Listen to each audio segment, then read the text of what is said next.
Olá, tudo bem? Eu me chamo Edemerval Neia Lima, sou professor de História. A minha intenção foi desenvolver uma aula para o 6º ano dos anos finais do ensino fundamental, que vai ter como objeto de conhecimento a Europa medieval. Vamos debater sobre os seguintes conteúdos: o feudalismo, igreja medieval e a crise do século XIV. Nesta aula, irei trabalhar com diferentes metodologias. Uma delas é o mapa mental, pela facilidade de sensibilizar o aluno através do apelo visual e de forma sintetizada de entender. A outra é a interpretação textual através da leitura e reflexão de poesia de minha autoria. Afinal, o que foi o feudalismo? Qual o papel da igreja neste período? O que levou à crise do século XIV? Não podemos esquecer que o feudalismo está ligado à Idade Média. Idade Média é o nome do período da história localizado entre os anos 476 do século V e 1453 do século XV. A Idade Média iniciou-se com a desorganização do Império Romano do Ocidente, facilitando a invasão dos povos germânicos do século V. Trouxeram sua cultura e se misturou com a cultura romana. Os invasores, chamados de bárbaros, foram responsáveis por muitas mudanças na Europa durante a Idade Média, incluindo a formação de novos reinos. Apesar da fama de serem cruéis, eles contribuíram para a cultura europeia, trazendo novas formas de arte, música, literatura e espalharam também por toda a Europa o cristianismo. O feudalismo foi um sistema político, econômico e social. Por que político? O comando estava nas mãos do rei e senhores. Havia um acordo entre senhores chamado de suzerania e vassalagem, que faziam parte da administração e cuidado com as terras entre nobres. Os suzeranos, que eram nobres, doavam terras e proteção para outros nobres. Os vassalos, que também eram nobres, recebiam as terras, prometendo fidelidade, auxílio nas guerras e pagamento de resgate. Por que social? Organizada com base em 3 classes sociais. O clero rezava, a nobreza lutava e os servos trabalhavam. Era um estamental, isto é, dividida em grupos sociais, cada qual do seu papel. Por que econômico? A economia feudal era agrária e de subsistência, baseada na posse de terras, que era o feudo. Os feudos eram autossuficientes, produzindo principalmente para o consumo interno. Economia baseada na agricultura pelas mãos dos servos. Os servos, juntamente com sua família, trabalhavam nas terras e recebiam em troca a proteção dos senhores. Os gêneros produzidos e consumidos no feudo incluíam azeite, farinha, pão, manteiga, mel e vinho. A caça era reservada ao senhor dono da terra. A Europa ruralizou.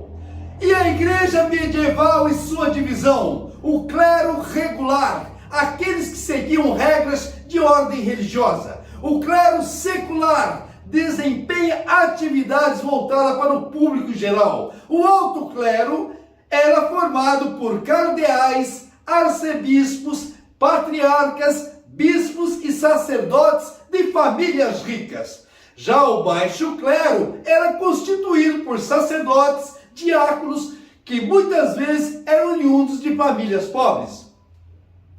Além do domínio espiritual, ela também tem o domínio material, ao se transformar na maior proprietária de terras.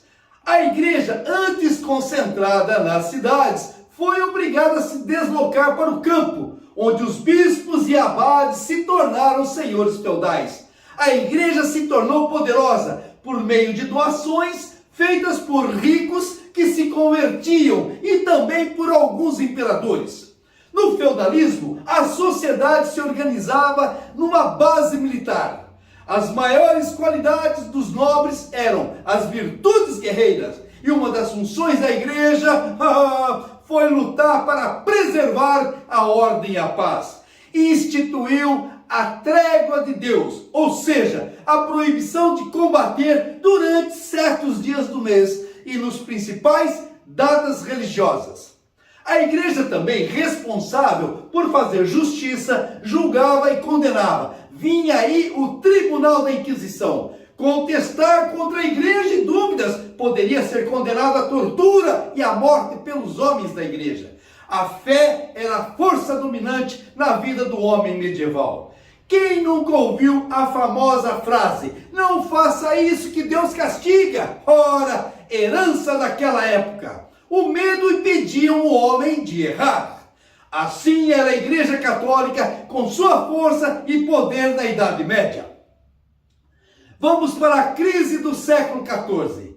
A crise do século XIV, o período compreendido entre 1300 e 1400, ficou marcado por diversos acontecimentos trágicos que sugaram recursos, economias e vidas, e muitas vidas. A crise acelerou o já decadente sistema feudal e entre os eventos encontram-se a fome, que foi o resultado da escassez de alimentos provocados pela redução da produção agrícola por causa da falta de chuvas, geadas, neves e enchentes.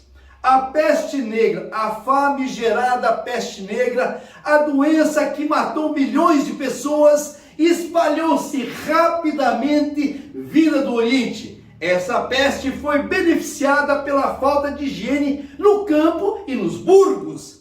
Com alto número de mortes, começou a faltar mão de obra para o trabalho do campo. E as guerras? A Guerra dos 100 Anos entre França e Inglaterra. Guerras entre os feudos. Os poucos servos que ainda trabalhavam tiveram que trabalhar, o que gerou uma revolta servil, abalando a estrutura feudal. As guerras entre os reinos europeus e as revoltas servis foram derrotadas pelos reis que passaram de simples chefes militares a governantes dos reinos.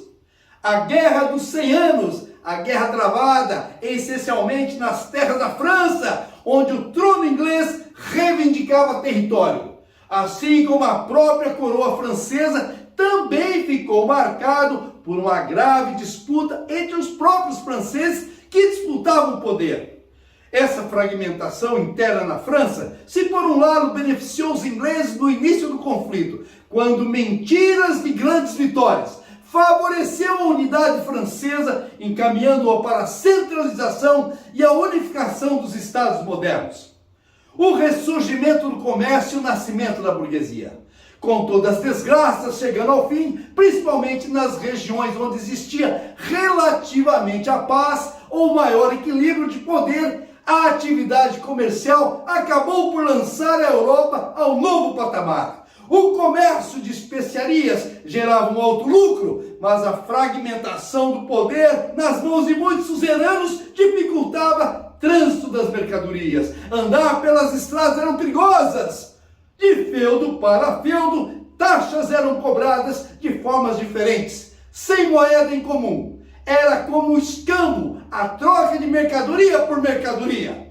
A ascensão da classe burguesa, a subida dela, que não pertencia à nobreza nem ao clero, classes dominantes da época, acabou por fortalecer os monarcas, de modo que conseguissem compor seus próprios exércitos profissionais, quando financiados pela burguesia.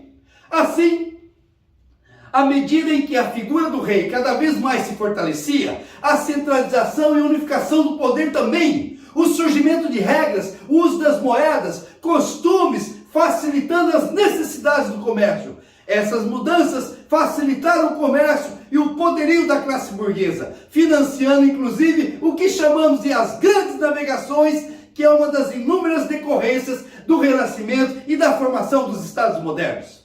Agora, pessoal, irei fazer a leitura da poesia e vocês irão apresentar as principais características. Olha aí, pessoal! Vamos falar do período feudal, onde o senhor é que rege a vida do serviçal. No feudo, o poder era a terra. Havia cidades cercadas de muros altos, tratavam fugir da guerra. Nesta fase feudalista, ninguém era dinheirista. Tudo era na barganha, onde um perde e outro ganha. Mas o período se contraria, derretendo ouro e prataria, transformando tudo em dinheiro. E os hábitos da burguesia se acabaram por inteiro. Já no fim do feudalismo, aflora o capitalismo, trazendo de forma hostil a burguesia mercantil. Agora é com vocês. Vire e converse.